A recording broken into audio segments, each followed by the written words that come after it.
I'm Dave Gross. I'm chair of the Hardwick Planning Commission, and as Kristen has just said, our zoning administrator, Larry Fliegelman, we're because of injuries and illnesses and other meetings, we don't have a quorum, so we're not going to actually start out with our official meeting.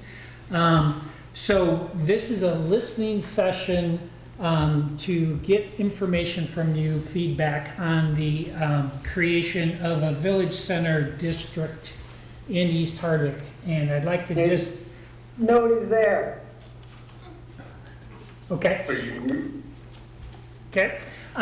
So just to let you know, first of all, to be very clear, nothing is written in stone yet. What we're trying to do is get information from you that'll help form our work going forward regarding this district. So the boundaries, what's included, what isn't included in it, is still up in the air. If the proposed district does go forward, what, as Kristen said earlier, once we have set out at least a draft version of what we would like the district to look like and what it to include as far as its regulations, then we would have a public hearing officially to present it, which we would then get feedback on that draft version. Then, because we're just an advisory body, we would send our recommendations of this district to the select board, which they would look at, and then they would have a public hearing on it. And based upon that, they could make any changes they wished going forward. So they, as Kristen said, this is very early stages. So how did we get here? Why are we doing this?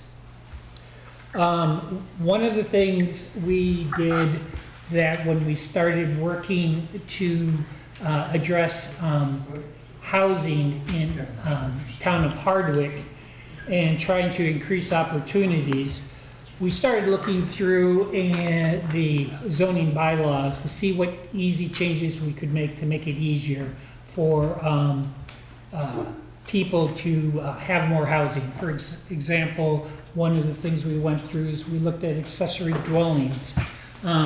So if you had had or wanted to put another residence on your property, what that would look like. So we went through and addressed that. Meanwhile, the state of Vermont was playing catch up, and they passed the Home Act, which was basically to the same thing, to address housing issues in the state of Vermont.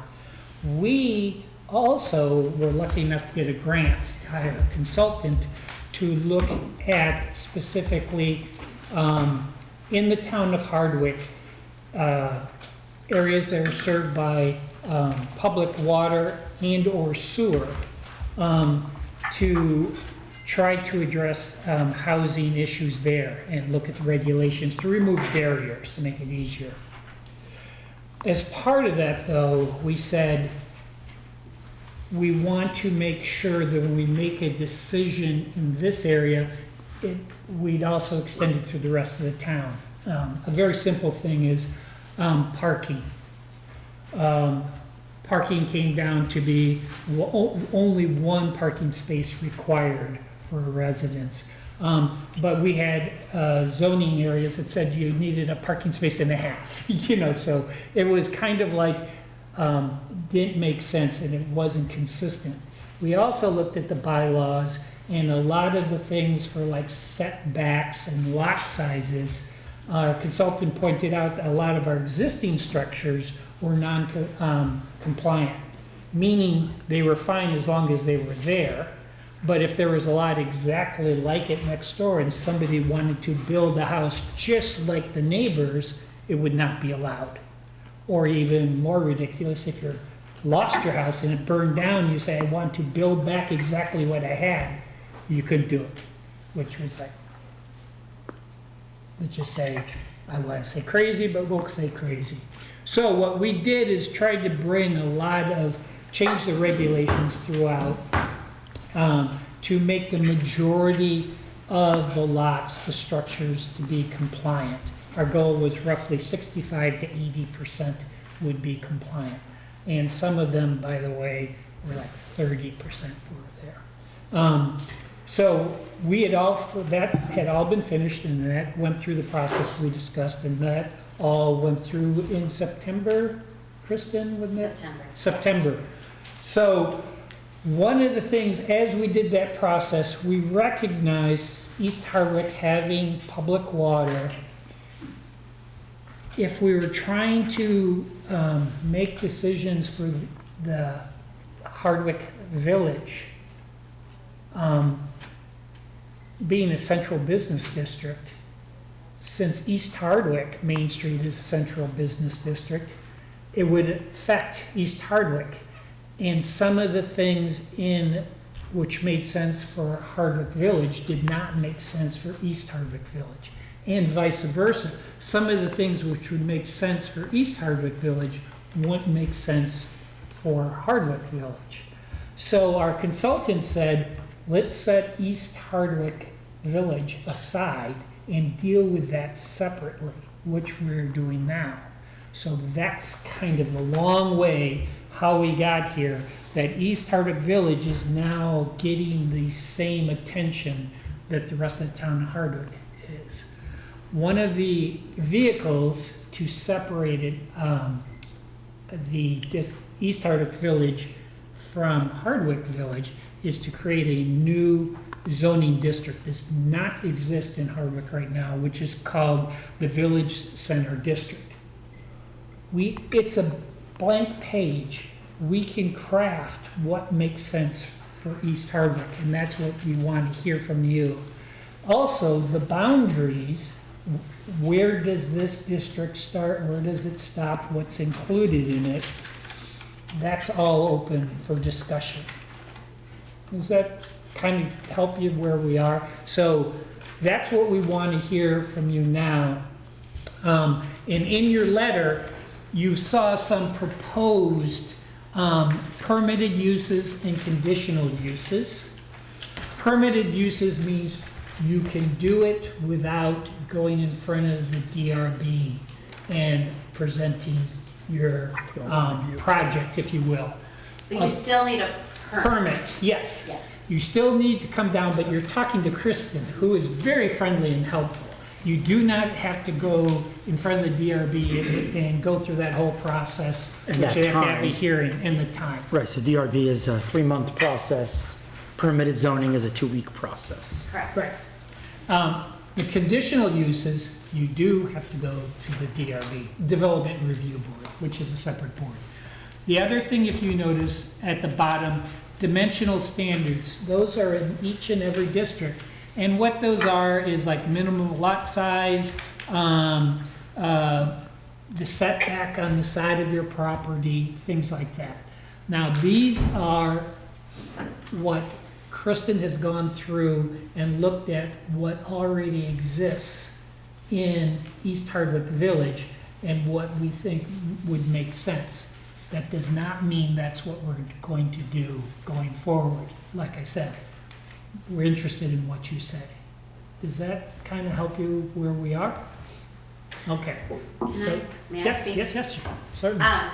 So, as Dave said, the downtown of Hardwick is the same exact zoning as your village, and they're very different animals. This is an attempt to take what you have and to not make lots non-conforming, because currently the lots do match a central business or a smaller historic structure type. If you look at the mapping, the tiny lots all next to each other, with what is in existence and is being proposed as far as we can tell from the Better Connections process. So it didn't match. For example, we could have changed your district and said, the central business doesn't match, it's more of a downtown Hardwick district. let's just make them all compact residential. Well, the compact residential has much larger dimensions, and that would mean that all the people that are in existence would be non-conforming. That's not a goal that you have for a town. You want to be in conformity. You want to match what's there and look forward. So that's the idea of giving it a new district instead of just saying, let's just make you one of the other districts. Does that make sense? Yeah, it's a quick question. Yeah, go ahead. Before the feedback comes, when you were giving your example, you used a house that burned down. Are there not standards that talk about pre-existing? So if the footprint was there in the burn building, does that? I always refer to the expert, is the building, if it's going to be repaired is fine, but if No, it's, you only have 2 years technically. Yeah. If you, like, let's use the burned building as that example. If they replaced exactly what they have within 2 years. But they're a different situation because they have like over 2 acres up there. So let's say that something happened to a house down in the section by you where all the tiny houses. You have 2 years. In fact, I've had a conversation with someone whose house is being impacted by external forces about what they can do and how fast they have to do it if they decide to change. I mean, right now, it's conforming because you are in the central business. But if we were to change you into a district that, like compact residential or village neighborhood, a lot of those houses are too close to the sides to be conforming anymore. If you burn, if you collapse due to snow or something to that effect, you have a two-year window to replace it. Who makes up the 2-year rule? It's in the regulations. It's something that could be changed with a request to the planning commission. But that's a standard planning. I mean, basically, you don't want to give a 20 years usually. Usually it's a 2-year to turn around and do exactly the same. one of those is, if you think about historic uses, something that might have been in the village 50 years ago or 75 years ago, if there was no limit, they could come back and say, this used to be a slaughterhouse. I want to put a slaughterhouse here. And they go, well, you can't. They go, oh, it used to be. So that's why the limit was. And then the question is, how far back would be reasonable? The use is a 5-year limit. Okay, The building structure location is a 2-year. thank you. There's a reason Kristen is invaluable. There's none here. I'm not just working with that. Yeah. So one of the things also, just to point out the same idea, is if you notice on your map as it exists now, the central business district, which is the dark blue, which is mostly Main Street, goes all the way up towards 16. Well, that means exactly what you see in downtown Hardwick, a gas station or anything like that, could be put in on Main Street by the water tub, because those are central business district. Is that allowed? Sure, yeah, go to the DRB, talk, you're gonna put a shelf station there. So one of the things, which is what we want to address, that section of Main Street has always been residential. There's never been a business there. There's been a retirement home on the corner of Pleasant Street. And yes, there are home occupation and daycare, which are allowed. But there's never been a retail business establishment, a filling station, something like that. So part of it, what we're looking at also, is to match the boundaries so that areas where you think something should occur, fine. Areas where you don't want it to occur, then you have to basically make sure it's included in the boundaries and in the permitted and conditional uses, make sure it's not allowed. And that's just the thinking going on. I'm just using that as an example. Unless everybody wants to see a filling station, right by the water tub because it's convenient, then fine, that's what we should hear. Yeah, sure, go ahead. I want to thank you, the planning commissioner and Kristen, for holding this hearing. I think it's great. And I think it's a really good thing that we're going to have our own zoning district. It's going to be a challenge because we do have businesses and want to continue to have businesses, as well as incorporating the streets that are residential. So I think this is an opportunity to create something that's unique and fits with our vision of East Hardwick Village. I also want to note that when I think about what we're talking about, I think about it as we're looking forward, we're planning this new district, and we're planning for the future. A lot of what's there is going to be non-conforming, it's going to be grandfathered, but when we read the zoning regulations, we have to think about, well, what if we tore this down and built something else? What could we build? Or what if this burned down, or whatever? So first I have a question, and that's to ask you if you could explain your thinking about the minimum lot size, the setbacks, the minimum frontage, and you have explained some of that. I noticed that they're less than the Village Neighborhood District in Hardwick, and I'm particularly concerned about the minimum side setback of 5 feet. We have a house on in East Hardwick. In fact, we have more than one. But what I'm thinking of is on the corner of Main Street and School Street. It's vacant. It's not in good condition, and it's built right next to the lot line for there's very little setback between that house and the next one, which creates a condition that is dangerous and concerning. And so I'm just concerned that if we have a minimum side setback of 5 feet, and because of existing non-conforming structures, we could be looking at less than 10 feet between houses with this new regulation, and maybe should consider increasing it. That's the thought about that. So anyway, I'd like to hear more from you about that, about all the setbacks and how you came up with them, and which ones might, that's it, I guess. I think pretty much the setbacks, what we're trying to do is look what's there. Not to say that we won't, we can't increase it and then an existing structure is just, pre-existing, non-conforming.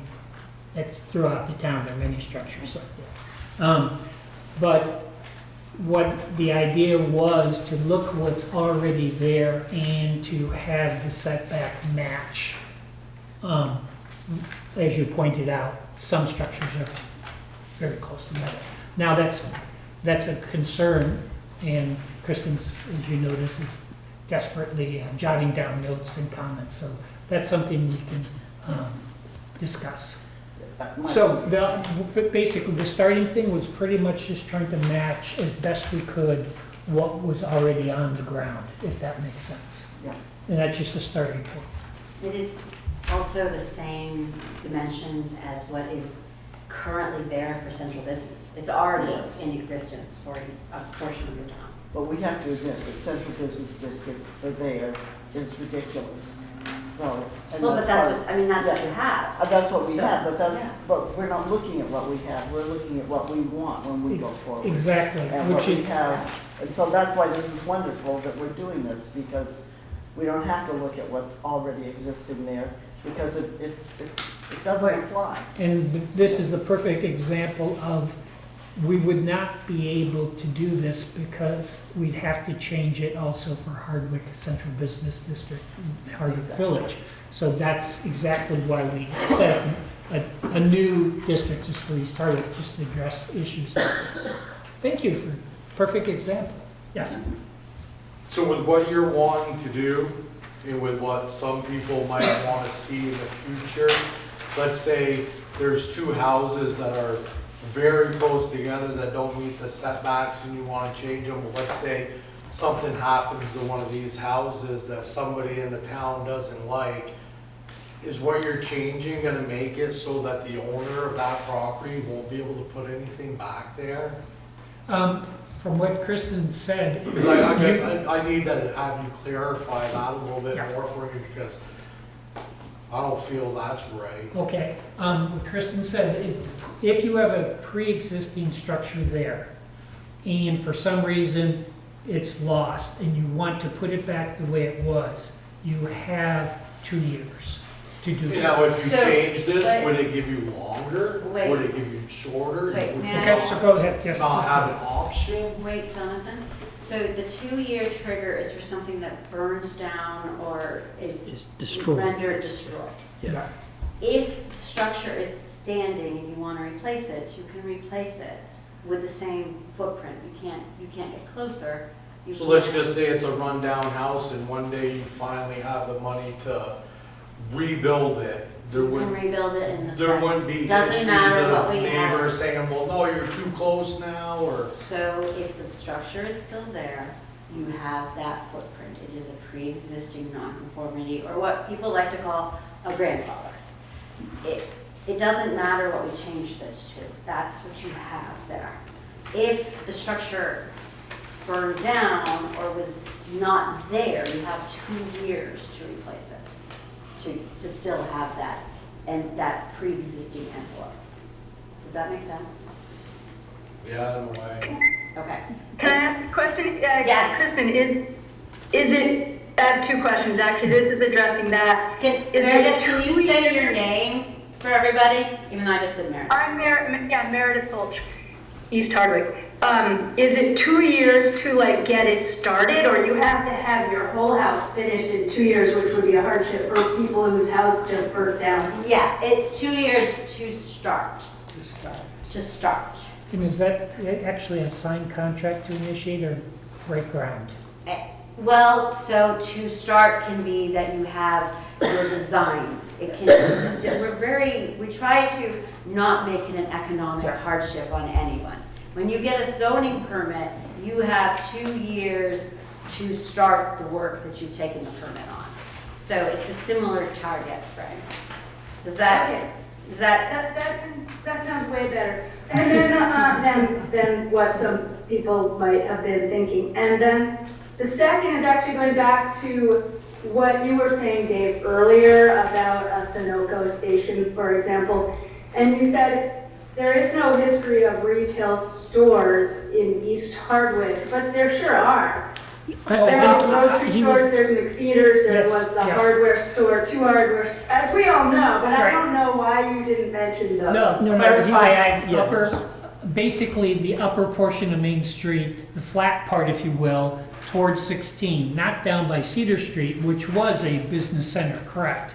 And that's my point, is the traditional business area was Cedar Street, roughly down towards the river with the industrial section, whereas everything from Peter and Debbie's house, if you want to use that, towards 16 were all residential, or there was a retirement home. But there never was a retail storefront, filling station, blacksmith shop. Well, blacksmith shop, I guess, right over the hill from you, right, Peter? Yeah, something was. Yeah, but it was still down to Cedar Street, roughly Main Street was kind of the center hub. And so the point is, right now, if I wanted to sell to Shell Oil Company, they could come in and that nice front yard of mine would be a perfect place to have, you know, those nice lights and everything. And, oh, no, I'm informed we're not going to do that. But that is permitted right now. It's So that's a permitted right point. now, yes. Yeah. Okay, and actually, I believe that East Church Street is not a business zone. I don't think my house, which is about the first one on the right, is in the, I don't think, it's not zoned commercial anyway. I think right they're now. compact residential, but we can check. you're I believe compact com- residential, yeah. Meredith? Yeah. Right, okay. But it used to have the hardware store on it, so Yeah, at some point that must have changed. Well, you Or it can was still allowed. have there's quite a few things that you could have there, and if you wanted to have your own store, yes, you could probably make that plea to the DRB with a development review board. Yeah. Conditional use. yeah, and remember, the zoning came in after, I believe, that a lot of the businesses went away down by the river. Right. I think it's important to remember that permitted uses don't mean you can't do the conditional uses. Those could all be allowed. I mean, in whatever system we end up with, anything conditional could end up happening if the DRB, if that goes through the DRB, and if it's something that your neighbor wants and you really don't, you get to go to the DRB and argue for and against and whatever. But it's possible. Yeah. Cheryl?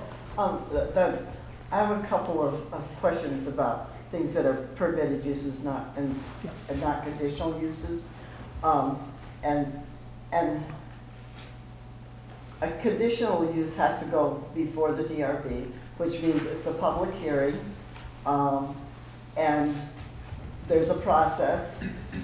A permitted use, you don't get that public hearing. So there are a couple of things, the multifamily dwelling and group home, that I'm questioning whether they should be permitted or conditional uses. Go ahead, it's all yours. Group home, you don't have a choice. Okay. It's a state statute.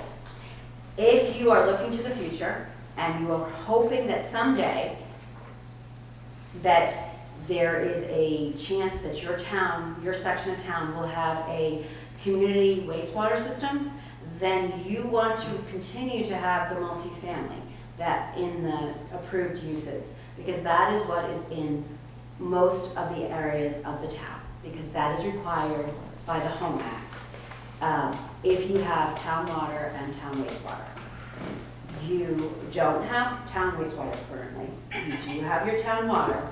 We are starting the process of looking to see if it would be feasible to create a town wastewater system for East Hardwick. Because we have heard a number of the stories, and not like a septic lagoon. We're talking a wastewater system. There is lots of money out there for that type of thing, and you have several residents who have systems that are failing.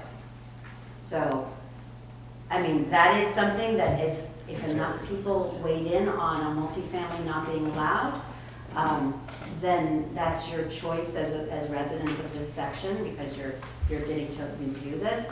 But I will tell you that everywhere else in the town it's not that way. The problem I have with multifamily in East Hardwick is that, unlike some things that say a maximum of this occupancy, multifamily has no maximum specified in the regulation, or in the definition at least.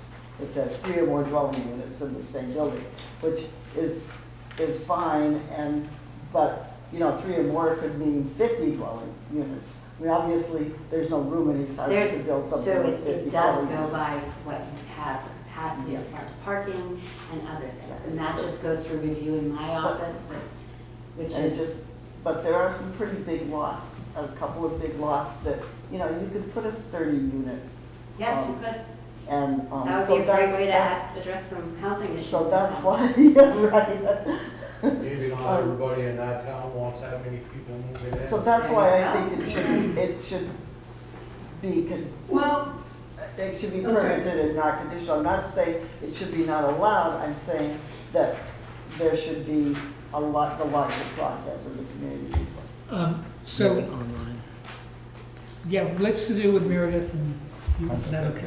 I'm glad. Yeah, we'll do Meredith first. So 1 and 2. I was just gonna say, okay, so just because I just heard 2 different voices saying we don't want to have a lot of people moving in, some of us do. So I just wanted to voice that other people know that there's a Someone housing did. crunch.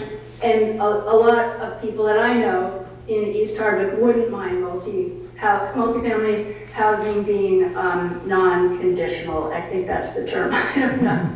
Allowed. Permitted. Permitted use. Yeah.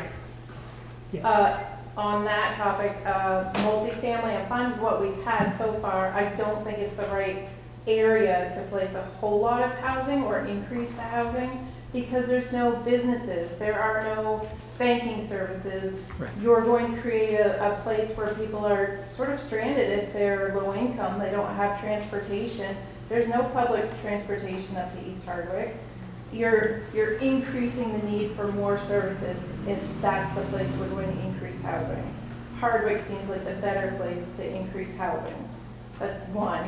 And then I have a question about agriculture. If it's on permitted use, does that mean you have to have a permit to do Well, agriculture? Or- you answer, you know the better than I do. So agriculture is exempt from zoning. It is added as a permitted use to remind people that it is allowed use. It is, but it does not require a permit. Okay. I do a notification with most of the farms. There's a threshold. It doesn't mean that you have to have a permit to have a garden in your backyard or Okay. to have your chickens. Even if we sell vegetables or anything like that? No, yeah, Okay. you are not, there's a threshold for where you match. And if you're ever curious, you're welcome to come talk to me. Okay. But, no, the farms in town are mostly, they're exempt from our zoning process. Okay, then the compact residential district has forestry on it, but the village center district does not. That was a starting point. And there's not much, There's not much, but there are a couple lots there that could have some, so forestry is another item that is exempted. okay, So a forestry it's more of a placeholder. I mean, it'd be easy to put it back in. I want to get back to the housing part of this because I feel you guys believe, and there's other people that believe that the town can handle more families. I like what you said because it makes a lot of sense. There's nothing in East Hardwick for these children to do. nothing. And we start moving in lower income people, we're gonna have the same problem that you guys have in Hardwick. We don't have a police force, or do we have a judicial system that can take care of these people that cause these problems? And I feel my town is doing pretty good. There's a little bit of riffraff that we can get rid of, but, you know, we don't have the problems that Hardwick has where people can break into people's houses and the state just like said, oh, we're not gonna charge them, or people going in and stealing cartons of cigarettes and getting away with it. I don't want that stuff in my town.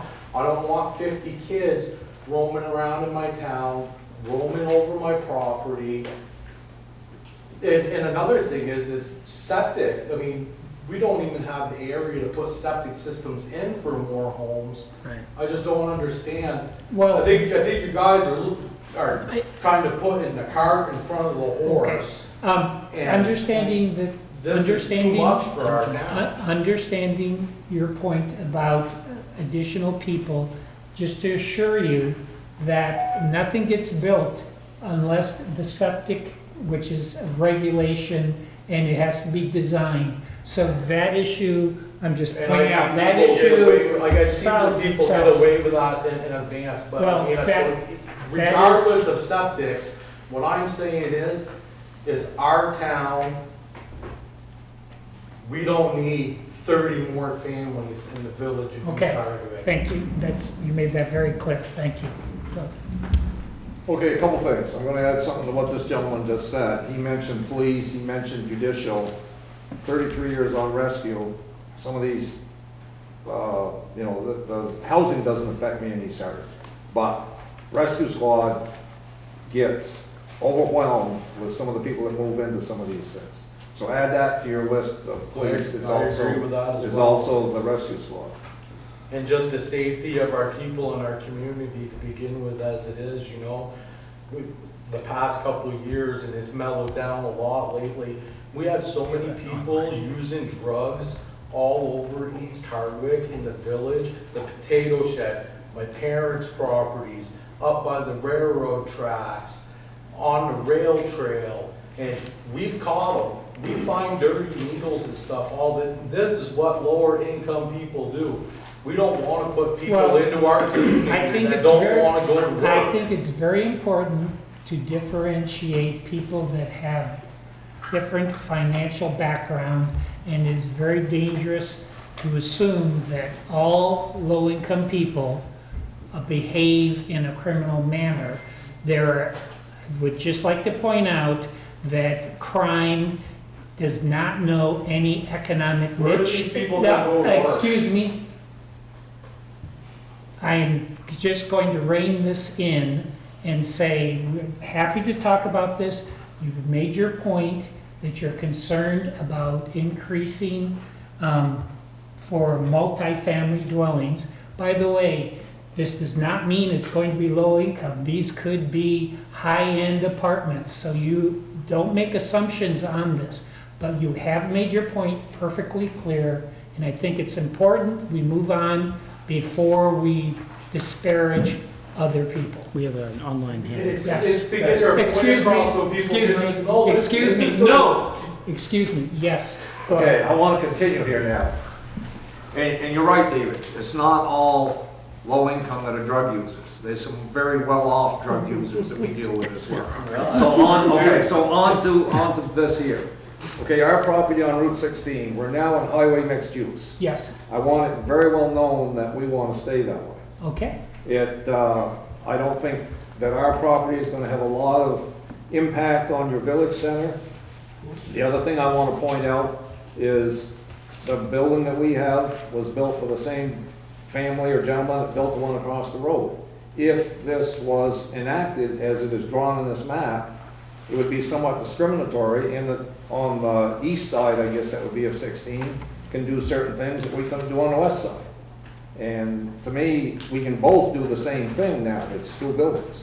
right. So that would be a big problem for us going forward, or it Just- could be a big problem for us going Just forward. to pick your brain on the highway mixed use, which it's the pink version that see basically DNL coming. How far down do you feel would be appropriate? Because we can change, and that's what we're looking at. All these boundaries, by creating this new district, we're not only taking out the central business district, but we can adjust the boundaries. Do you think the highway mixed use should be extended? If so, where do you think it should extend to? Well, I think it should stay the way it is on 16. Now, you're Okay. talking about going past Main Street down to Cedar Street, or you're talking about, No, not on highway I can't mixed hear you. use right now. pardon me? Not on highway mixed use right now, but if you think that'd be appropriate, that's okay. Right now, we're not proposing that at all. But I Right. heard you discuss what you felt that a building, that you're in highway mixed use, and you, if I understood you correctly, you thought another building should have been in highway mixed use also? No, I'm Oh, saying it the is building now. across, He's the other, talking on the about other side of 16 is in highway mixed use now. We're both in the same Yeah. thing. If the way this is drawn on this map, we would be taken out of highway mixed use, but the building that's on the other side of Route 16 would stay that way, which I'm saying that I do not feel is fair, Okay, because we're both in that category right now. so you want, besides your property, how far do you feel highway mixed use should Well, maintain the same? Or I would say that you'd have to talk to Mike Bowler to see what his feelings is on his place. Because there Okay. has been a repair shop in there that his son had years ago, plus his logging business and so on like that. So I can't answer for him. Yeah. But I would say that Route 16 should stay highway mixed use. And there's very little, what I would call residents on Route 16, especially on, I guess that's the west side, isn't it? I always get confused. kinda Well, it's either west or north. Yeah, yeah. Let's call it west, because Okay. 16 goes north toward Barton. So let's Overall, call it yes. the west side. Yeah. So there's very little housing that I would say fronts right on Route 16, on the west side of Route 16. Yeah, There's, until the until you place get that- farther down. Right, right. Right. So that's why I don't think it is gonna impact your your village center as much as the streets out back, like School Street and so on like that, which should be in your village center. So, Did I answer your question? yes, yeah, that's great. So thank you for bringing that up, and a suggestion that we check in with a few of the, like, molars. Yeah. And see what their opinion is. Yes, on and that. I guess, and my son just pointed out too, is Tyler Damaris is up on the other end, Mhm. where it would come to a point there, Yep, that it would affect him as well. yep, okay, good point. Yes. Oh, hang on. And then- Did somebody? Emily, Emily had her hand up for a had while. I'm she's sorry. had her hand up. Yeah, I should be better at this. I said it. You My name is Emily Willems, and I live on Pleasant Street in East Hardwick. And it's kind of off topic now, but I think it's really important to support what Meredith said about providing housing. Housing is a real issue when jobs are offered at local schools, and a job is accepted by somebody, and then they retract because they cannot find housing. So I think housing, if we can provide housing and reasonable housing, affordable housing, I think that that's really important, and we need to have a good discussion about that. Thank you. Okay, thank you, Emil. Sorry. Highway mixed use, I was just thinking about molars, that comes up against my property. Mhm. And I don't know if that means a gas station with bright lights could park right there or not, but that's, I wouldn't be in favor of having a gas station with bright lights in my backyard. Yep. So I don't really want that to be highway mixed use, if that means that. Yeah, so that is the trade-off, right? And right now, it's not in that pink No, it is not. backside of It the is road, not in that. so. Yeah. it- I would like to keep it, I don't mind his business, the logging was fine. Yeah. It's the noise, the light pollution, I wouldn't want that. Right, and just circling back, this is why we're here, because as you can see, there's a lot of nuances here, and this is what we want to hear as we're developing the plan and drawing these boundaries, is this type of feedback. Thank you. So, I want to just clarify something. Yep. So Mike Moller's is not in highway mixed use now? No. Oh, I thought everything on 16 was, Here. and that's why I said that. It's all right. Because I thought it was all, We got it. We got it. You got it? You I got it just with got, your I just got straightened out by the young. Yeah, so I mean, it is sometimes really hard to see, to imagine which plot you're looking at on the map, because it just, I mean, it's understandable. Which lot, which house is which lot is which color is on which map is not always easy to figure out. Even as nicely done as these maps are. Cheryl? A real quick clarification of what I said before, and then I have another question. When I questioned multi-family dwelling, I was not questioning whether this was low income or high income. You know, somebody wants to build the Taj Mahal, I wanted to fall into the same category as somebody wanted to build low income housing. My question is, should it be permitted or conditional? And now it's permitted and not conditional, which means, and the whole reason that I think it should be in conditional is because there's no upper limit set in, of how many units could, you know, I mean, entail. Kristen, is it accurate to say that because of lot size and septic and all these things, that there's a practical upper limit, if not There's a legal practical one? upper limit, but Cheryl is correct. that Okay. There's no regulation. There's no regulation. There's no rate. If, if we have parking and septic and they have room and they're less than 35 feet in height, Mhm.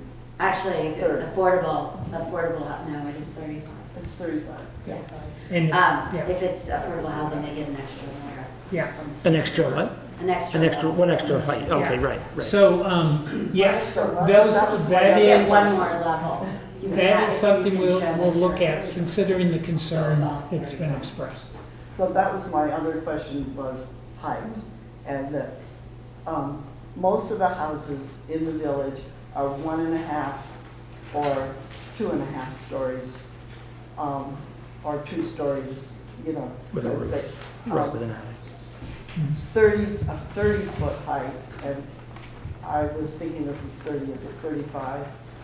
It's listed as 35, 30-foot yeah. height is like a typical three-story building. 35 feet, even more so, would give you 3 stories. And that seems, so if you're looking at, say, 3 stories and a half, or 3 stories and a flat roof, and we're talking about no architectural design regulations or anything like that, it seems to me like that's a bit high. That it's out of character with the rest of the village. It's pretty and much would existing. tower over other things. That's okay, ask for a recommendation, this is the Yep. idea of this. Yeah, Right. What is your recommendation? My recommendation would be keep it to something that is not much higher than 2.5 stories. Which would be what for feet, because that's how we're set up. Yeah. What would that be? How many feet? Did you research? I 35 don't is know. 3 I know, stories? 35 is typically 3 stories. Okay. yeah, and looking, I did a little web search that said 30 feet is a 3-story building, so 35 would be a 3-story building. Yeah. And I think that something that wouldn't allow 3 entire stories would be more appropriate. I Yeah. don't know what that is, The- it's a contractor. The one thing you have to remember is that with the peaked roof, you Well, have 2 that's- stories and then you put a peak roof or an attic, that it is the very, very top of the building is what it's measured to. But we're doing what if here. Yeah. And what I'm thinking is, what if somebody wants to build a 3-story hotel? Yep. And it's right, and it's 5 feet from my property line, you know? Yep, that- That's, good point. that's the question. Well, no, a hotel would be, I'm sorry, I think a hotel would actually be a conditional use. Probably wouldn't. No, because B&B is, Hotel, motel. oh, yeah, there it is, yeah, hotel motel would be, so, Yeah. sorry, Just to clarify, Cheryl, yes, currently sorry. someone can do that, Yeah. with what you have right now. Mhm. So if we Oh, I leave know. if we leave the zoning the way it is, that is what can happen right now. I'm not suggesting we leave it the way it is. Okay. I'm suggesting we improve it. Good answer. Yes, I'd rather see a 3-story building than 3 mobile homes going okay, in. You know, just one economically and the power, heat, everything. The higher you go, the better off the environment. It's a good perspective, yep, thank you. cost effective. That was, all right, Eric? Yes. Okay, thank you. What else? Sorry, I'm not the chair. That's okay. You're doing great. Can you check in with people online? Yes, anybody online have a comment or question? I apologize for not looking to the screen as often as I should. Not used to this. We should all have more screen time. More screen time, right? Just what I need. Okay. Yes, David. Just kind of thinking about the conversation we had about, you know, too many people in the village and if a lot of, you know, poor people, so to speak, you know, and I'm not sure what kind of housing dictates that, but that said, are there, formulate my question that makes, so it makes sense. Are there standards in multiple housing that kind of dictate the kind of people that will live there? I ask that because right across the road, we have Eric Stevens, who put an amazing old building together that was soon to be onto the ground or rotting away because of all the water problems. He did an amazing job. It's beautiful, right. Put a high-end apartments in there. I think they're not for high-end renters. I think they're built into that. They're reasonable rates that I understand. You could know more than I. And as a butters, I guess, across the road, we couldn't be more pleased to see how well that came out. And, you know, it adds to the tax base, it adds to the economy of people in the village and our section of the neighborhood. But that said, if it were, you know, 10 families in that same lot, or if, you know, I don't, so my question is there reasonable building I mean, zoning limits that kind of drive the kind of numbers that would be in a house, in a multi-purpose. But in the, Yep. in the Eric Stevens situation, the septic system is what dictates that. And he went with what was already pre-existing. He did not go to the Development Review Board, which at the time, multifamily was a conditional use, but it was already pre-existing 3 units. So he was able to utilize what was there as a permitted use, which was a benefit in his mind when he talked to me. He didn't have to wait 3 or 4 months to go through the process. He could start his funding streams and start the work after about 2 weeks, because I was able to give him the permits to do the same as what existed. Pre-existing. The pre-existing non-conformity, yes. I know in some of our conversations at the planning commission, we have one member who is a contractor and has owned construction businesses, and he might answer something about the ability to actually, for it to be affordable for the developer is the limit sometimes. So sure, you can do all sorts of things, but if you then can't sell it, it's not good business and it won't happen. And that's not a full answer to your question, but it's a partial limit on what can happen. It's that it's got to be something that somebody wants to actually go into business to do. Yeah, to create it. And as far as what I did hear is about who would live there. If it is not specifically designed as low income and receiving the tax benefits and certain zoning benefits to that. If you were just building an apartment, point taken very well that you can't control, wealthy people commit crimes too. Or trash apartments. Yes, or trash apartments.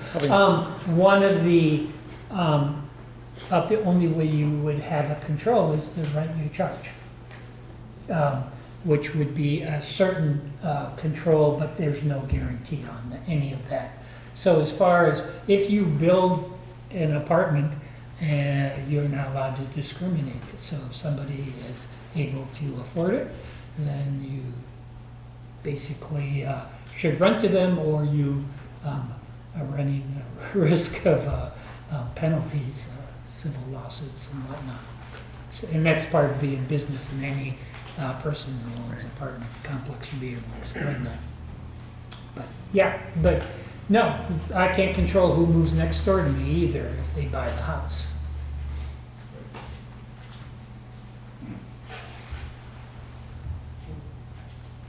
What else?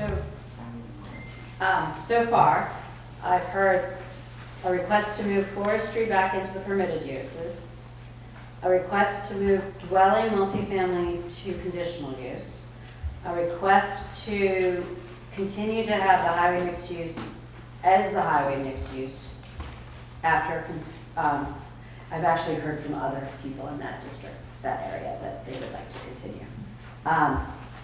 Is there anything else? Suggestions, recommendations? Question about forestry, would that include a sawmill, for instance? So a sawmill is part of your forest processing, which you already have one forest processing in your downtown, which is Silver Girl. So sawmills are a little different. I can't give you an exact answer on a sawmill. I mean, it's a forest processing. And that's something that we've had in every district. But it's a conditional use. It's a conditional use, yes. The cost of just for people with a sawmill, the cost of a sawmill, other than a portable sawmill, Yeah. would take care of that anyway. Because the economics just wouldn't be there. Right, and a number of the conditional uses fall into that same logic. A number of these things are never going to happen That's right. in in the area we're talking about, Well, there's also, because they just aren't practical. another thing is, the only control is not just the district. We also have bylaws for noise, for noxious fumes and things like that, which are completely separate. Which are completely separate but incorrect in this situation, so. Oh, sorry. Unless it's a conditional use. Oh, So if it's a use that's a permitted use, the performance standards do not refer to it. Oh, I get educated every day. I meeting, didn't I think we learn had more. any noise or, We do if you have a conditional use, so let's say no, I'm talking about residential. residential Yeah, I does didn't not think so. have. I'll tell you a great story about that later. I was just saying, you know from some Kinda, experience yes. what it is, Oh, but yes, I'll tell I you. can see that on your face. Mike? I got here late and I may have missed it, but what's going on with all the places that aren't covered in the village district that are currently already on the map? The blue and the blue and the pink. Basically, unless we move the boundary, they stay the same. So, okay. Yeah. All right. So we, Some of them are in this. Some of them are, but not, I mean, like outside that. Yeah. The- All this. Yeah, All this over here. that's been changed, that was changed in September. It's on here. It's whatever is on here, on there were changes made to those districts already. So those are the new. But they're still gonna be governed by, yeah, they're not Yes. just going out of zoning. no. There were changes made to every district that was impacted by the town water and town sewer. So that was central business, that was village neighborhood, compact residential, and highway mixed use. There were also changes made to rural residential and to the forest reserve, but they were minor compared to the other four. Those changes were required by the Home Act, which was passed by the Vermont legislature previously. The changes were not made, there were other changes that could have happened to the central business that were not made because they would have also impacted East Hardwick. And they didn't make sense for East Hardwick because East Hardwick has the same district as the downtown of Hardwick. So anything that happens to downtown Hardwick, like if you say every house has to have a certain number of windows to keep in the same The character, streetscape. right, to have the streetscape character. Then every house every house in East Hardwick would have to also do that. And that is, so we were trying to avoid that. So things were not addressed in the central business that could be discussed. And instead, looking at a new district for East Hardwick because it is a different character, different area than anything that's in Hardwick. I don't know if there's really any question. Okay. Yeah. Tracy? Yeah, I just, when you were going over, Kristen, your notes about suggestions people had made, just the dimensional standards. Yeah, I caught that after. Okay. I said that, yeah. Thank you.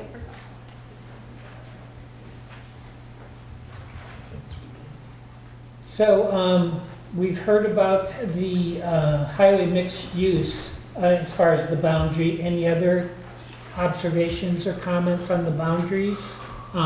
Positive is good too, like, yes, it looks great, or no, it should move or include. You know, that's what we're looking for.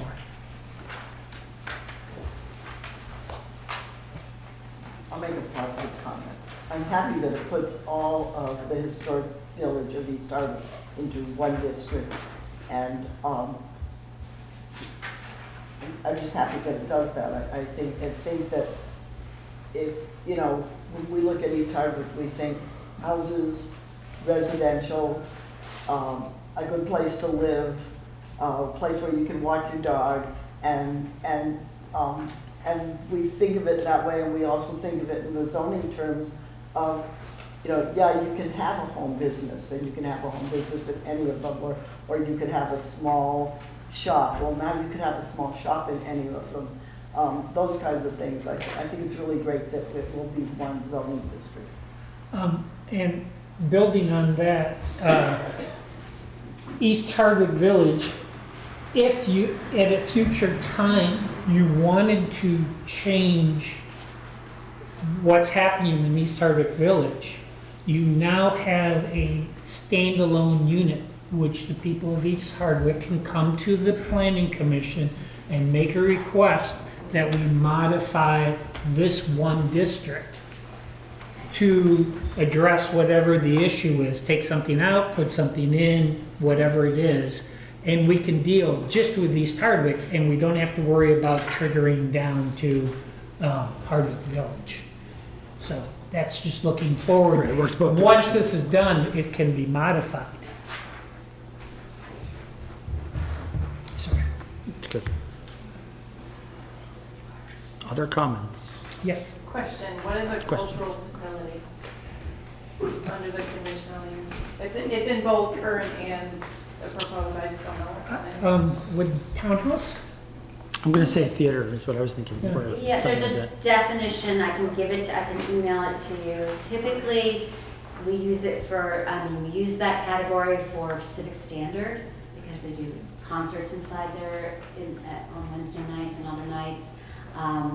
We've used it, the townhouse would be considered a cultural facility. Historical Society Museum. Museums, that sort of. Okay. Yes, I have Meredith? I have a question. It's really about this whole process. So this is a listening session, Yes. and you're taking what we say and you're writing it down. And then what happens? And do we get to approve it, or do we have to come to another zoning? What is the process for going forward? What we will do is we will take this information, we will have one of our regular meetings dedicated to discuss what we learned here with the entire planning commission, which is an open meeting, by the way, so you can come and participate all the way through. And then the idea would be is we would come out with a draft version of this modified as received and the maps. And once we are happy with this draft version, we would have an official hearing, which would be basically run by the protocol where people can come and make comments and we'll record them. And then at the end of the hearing, we would discuss and possibly modify our draft or not, depending upon what is there. And then we would have a vote to accept the draft and send it on to the select board. That's just a recommendation we send to the select board. The select board would receive it, and then they can decide basically to can it if they want to, and that's the end of it. They could say, we like it, but we want to modify it. They might send it back to us with their recommendations and comments, or they might just say, no, we're going to have amusement parks, and they're going to have that as a permitted use, and they would do it. They then would have a public hearing, including the amusement park, which the Plan Commission's going, we think that's a horrible idea, but we're done. And Right on then Pleasant Street. What happened against amusement parks? Yeah, that's right. Only if they're on Pleasant The Street. point I'm making is the select board then, after having their public hearing, would vote, and that's what's done. So what we are is a research, a analytical, and we craft a recommendation up to select board, but all the power and decisions lie with them. And then ultimately the people like that. That sounds great. Will the results of this listening, what you have been writing down from what people have been saying, will that be posted on the Hardwick Town website? Or how will we see what that whole thing was altogether, especially for people who weren't here? The minutes will be posted on the website. Once I have a link to the HCTV recording, I will put that on the website as well. There will be the information about the session where the Planning Commission is talking about what to do will be available on the website. I'll put it on Front Porch Forum. I'll send it out to Eno. You will not get individual letters for that time, but you will get individual letters when it's ready to go to a public hearing. Okay, So if, say for instance, my neighbor, who's away for 2 weeks, wanted to just find all the, like what you're taking down right now, Kristen, are you gonna make, so they don't have to read through the entire minutes, because minutes can be long, will there just be a document that says recommendations made by East Hardwick citizens at the listening meeting, or not? I'm just wondering. No, there won't For be. people who couldn't be here because they're not in town, is there an easy way for them to see a summary of what we said tonight? The minutes? No, they'll be in the minutes, and they will be, but if you've ever seen my minutes, they are very long, and they are organized, and I will make sure in the minutes there's a summary. Okay? Great. And it'll say, Thank you. summary of suggested changes, okay? That's excellent. Thank you so much. Okay. David, go ahead, David. So I just, as we come to a close, I guess I wanted to send out appreciation for the opportunity for East Hardwick people to be making a difference about East Hardwick. We've only, born in the house, we've been back only a little over 4 years, but there's no question, in my observation, that people in East Hardwick care a lot about their village. In fact, they care a lot about Hardwick, because many of us are representatives on Hardwick in general governance. So the fact that the planning commission has chosen to tease this out is a really important recognition for us to have a voice, a specific voice for East Hardwick, and thank you for that. Yes, thank you. I echo that. This is a lot, so I still keep finding. Oh, yeah, yes, it is. Not to interrupt you, you can send me emails, you can continue to make suggestions. Okay. The board will consider any and all suggestions. Yep, this way others can hear it here Yeah. too, though. Oh, definitely. In the village center one, I'm seeing hotel motel, but under compact residential, which is what half of my property currently is. I don't see it on there, so that must have been a point that you all thought about putting hotel motel in this village center. And I'd like to hear about that, or were you were thinking we should have a hotel motel? Part of it is the idea think of Cedar Street, not to say that the apartments right now, but right across from McFeeters, that was a hotel. Okay. If somebody purchased that property and decided, I really want to recreate a hotel and had the septic and the parking and everything associated with it, that would be the idea. Or if they wanted to put it, there's other places. Unfortunately, we've just lost housing, as you all know, in fire. That is a sizable lot. If the owners of that lot said, oh, we're on 16, and it's a good sized lot, we would like to put a hotel or a motel there. Well, okay. That would be the type of a thing. Like everything else, it has to meet the parking and the septic and all the other requirements. Yes, Tracy? I also I think it might have also wound up in there partially because it is a conditional use in the central business district, which is the Main Street district. So So I that's think the when they were sort of combining of the merging the two. two, that probably was how it wound up in there, I think. Eric, did you have something? I think a lot of this is going to come down to infrastructure in town.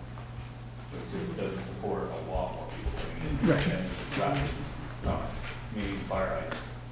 There's a lot of work that needs to be done to our infrastructure Well, before we can take one. Yeah, we have a chair and a representative.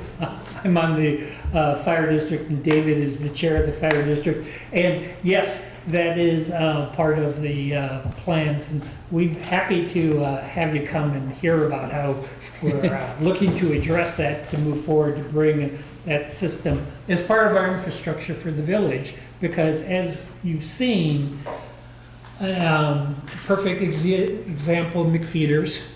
Right now, the limited septic, luckily with the agreement with the neighbor, they have very limited, one toilet if you want to call that, for the entire building, which means they could have something downstairs, a coffee shop that had a bathroom, but there's an apartment upstairs they couldn't have. Or they could have the apartment upstairs, but then the downstairs can't be used with anything that requires a restroom.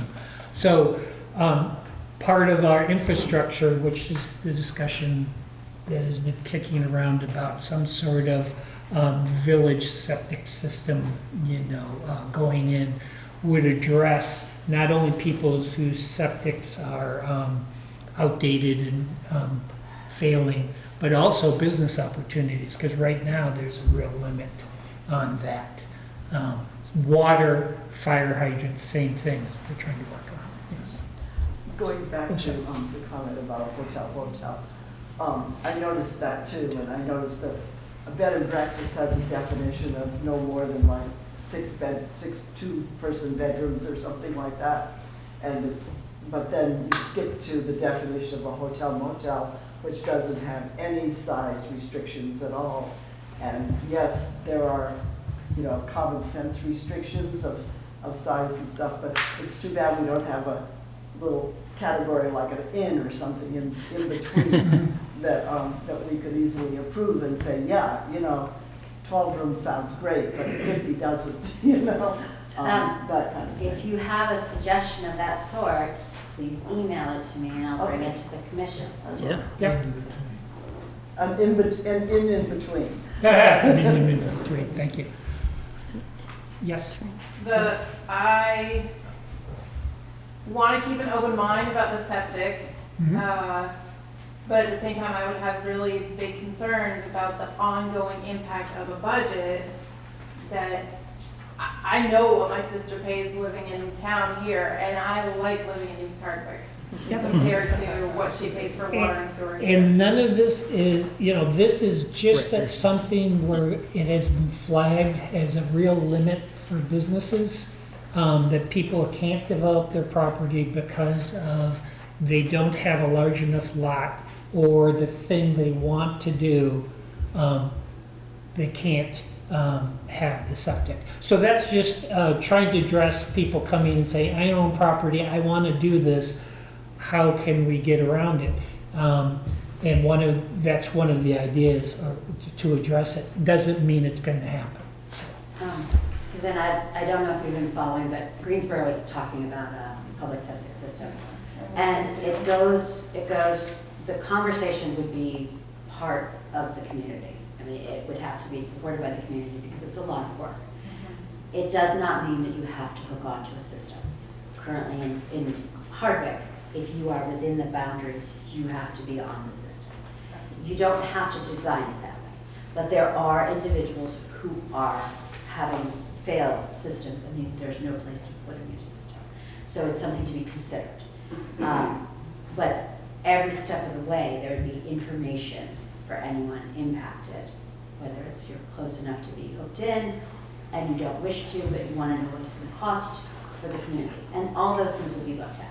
None of this is set in stone. It's just looking ahead and seeing what is viable for your community. How do you keep going what you have and maybe give a little space to grow a little? Yeah. I mean, nobody's saying that they're looking to have a new Best Western over there. It just isn't it's not compatible. It's not compatible with your infrastructure. It's not compatible with anything. But what if someone wanted to come in and do a 5-bedroom hostel for bikers or something to that effect? That's something that you might want to consider as a community. I'm not telling you what to take. I'm not telling you anything. But we're trying to look at what might occur, especially since the LVRT is going to be a part of what you guys have. And where do you want to go? And what's there right now? What's there right now is people are having failed systems. So that's something that the town is looking into. First, we have to start the process of looking into it. And it would be very different from what is here. We have a septic lagoon here, not a septic system that's like, it's like a wastewater, it's like a septic system on steroids, basically, is what you're looking at. You're not looking at a wastewater system, a wastewater plant or anything of that nature. does that make sense? Sometimes I go in lots of different directions, so I'm just trying to check it. On that topic, it hasn't been decided. There is issues, not only people wanting to develop business and being constrained by it, but also, as we said, existing septic systems that were designed when the design specifications weren't so great, if you want to call it that. And now you can't fix them, you know. They're crappy.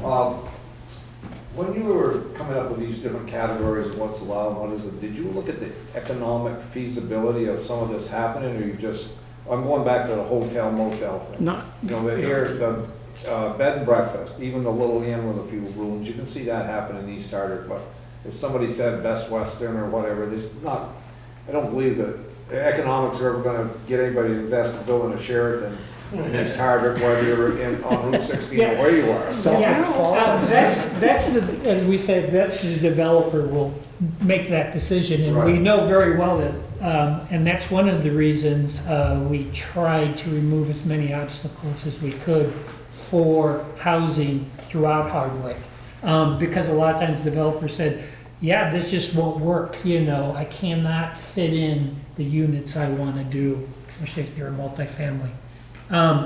So, yeah, we don't have to worry about somebody, we have to keep casinos out, you know, or something, because the economics, if you will, you know. So I think it's important also, I think it's important also to understand that the conversations really, really went back and forth between how do we allow property owners to develop their property the way they want?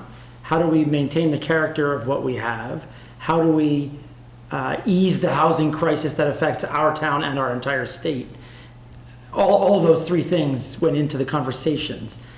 Did we get everything right? Probably not.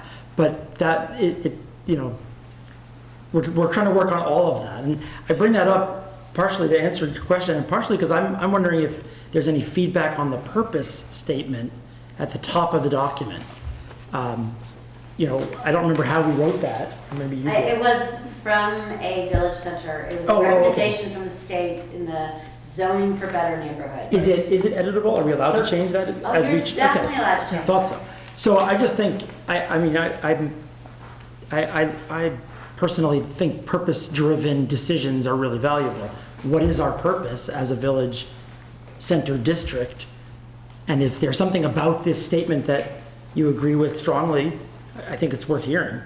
And I guess if you don't agree, it's worth hearing even more. And so, if you, sorry, on Eric, that note, if you want to read it through and think about it and sit down and craft something that you think would be better. May I make a recommendation that you read it, because this is going Sure. on HCTV, Okay. and Me to read it? people aren't Yes, going to know go what ahead. it is. So we wrote, the purpose of the Village Center District is to support a central mixed-use area in East Hardwick. The Village Center District is intended to provide a place of civic pride and a focal point for development in the community. The Village Center District enables a variety of housing opportunities with a mix of small-scale commercial in a pedestrian-friendly setting. Do that. I have a question. I always have this question when I'm in this type of meeting about East Hardwick, and I'm in a few of them. And everyone in the room seems to be saying, we need to encourage development in East Hardwick. And development is such a huge term, and it's right there in the purpose. When you were writing this purpose statement, what was your definition of the word development in the community? Development, you know, when I hear developers, that's I know. not a good thing. So I'm just wondering what you guys meant when you said that. And can we define it in the purpose a little more? Yes. Go ahead. I think the phrase of mix of small scale commercial. Small scale commercial. Now, small obviously is a term that you say, what's small? But this is more of a concept. In other words, we're not looking to put a steel plant in there or something, which would be large, obviously. but something that would be, things that you would normally expect to see in a village, if you want to think of it that way.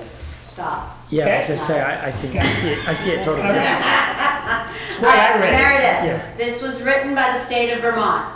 The state of Vermont defines development as houses, infrastructure, anything that's happening. So the concept that you have lots of different state statutes that have come out in the last few years. Some of them are encouraging us to conserve land. Some of them are encouraging us not to build houses in the floodplain. Some of us are encouraging to build houses. Development is seen as anything where you are adjusting the land. Right. The concept of development around a village center has been provided by the state of Vermont, and it is one of their guiding principles for the state of Vermont, and that is from the state legislature. It doesn't matter, development can cover anything, but it's saying that you prefer to keep your outer lands forested, agriculture, minimum housing. That's why they refer to it as development in a center. Yeah. Does that make sense? But the type of, Yeah, thank you for clarifying, because I just didn't know what the definition was, and that clarifies it. yeah, but to the point, small scale commercial is what we are expecting the development to be besides the housing, if that helps. No, but what you just said is a certain type of development, and what the state definition is not just that, so. And there was You some, also seem to be thinking of commercial development, Right, which is what right. I was thinking, but what Kristen's saying, the it's, state how we definition use that includes word, everything. yeah. Like Right. watershed protection, anything that affects the Right. land, that's what they mean by development. I saw the sentence and I understood that the last sentence seems to mean we want to keep East Hardwick's business district as business side, let's say, as it is. Sort of seems like that. Continue in the same mode it's been. But I was just confused by the word development because of connotations that I attach to it. Right. And thank you, Kristen, for saying, no, this is the state of Vermont's Right. definition of development, which includes way more than commercial development. Yes. Correct. Sure. Correct. I've got one more thing, David. This may go way beyond what you can even do, but with Grace and the gym back there and everything now, Irene tried 10, 12 years ago when we first bought the property to get a speed limit reduction on Route 16.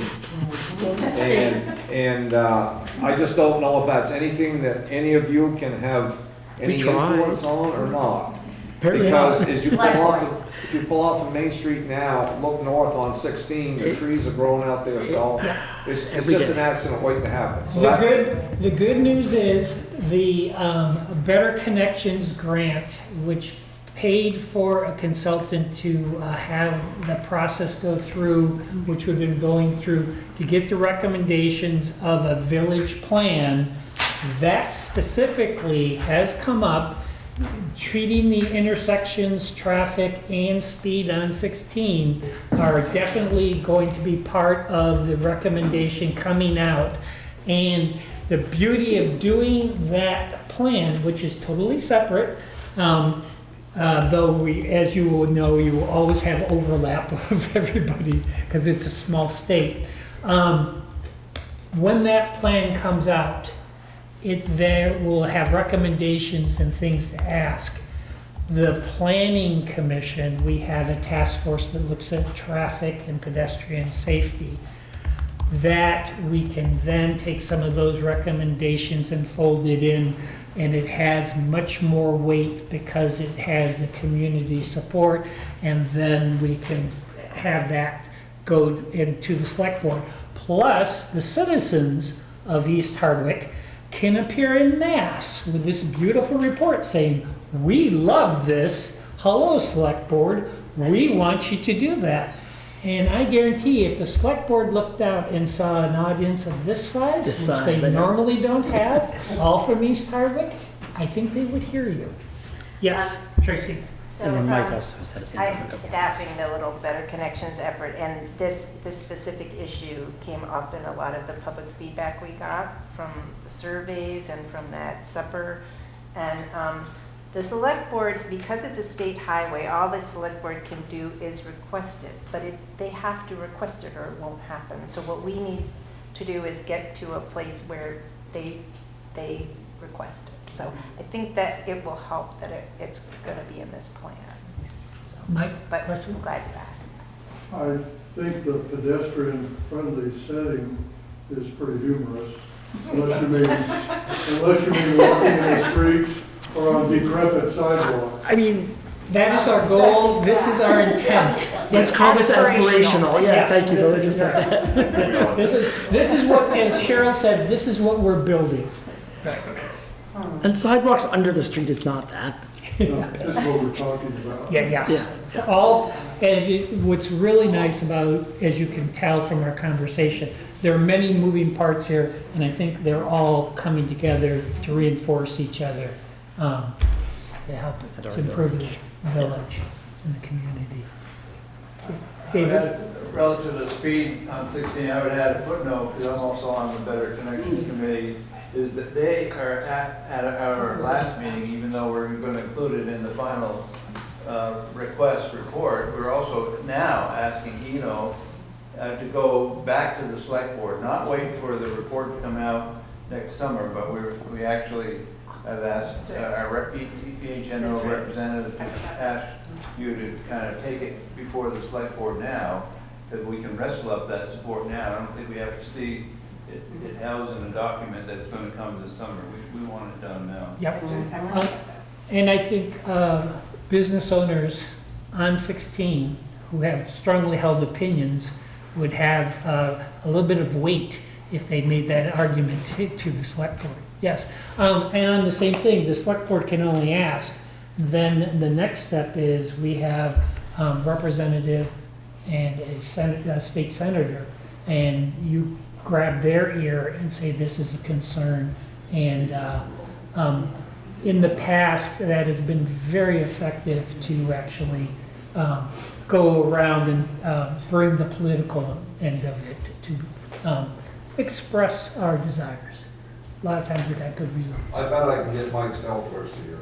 Like I said, that, and, you know, but just to say, we have the planning commission trying to do this. This select board set up the pedestrian traffic safety for the entire town, but mostly the villages, obviously.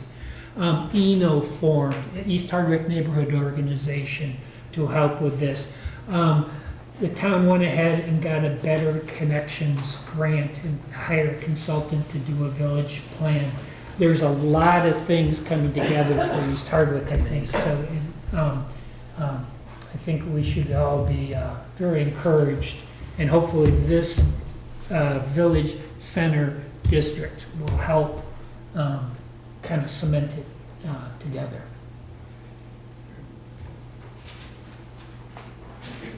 Yep. Anything else? Kind of last call. It's 8 o'clock, unless you guys really enjoy the meetings. We appreciate you coming out. Drive safely. I don't think the weather's turned on us yet, but it was very helpful. Thank you, everybody.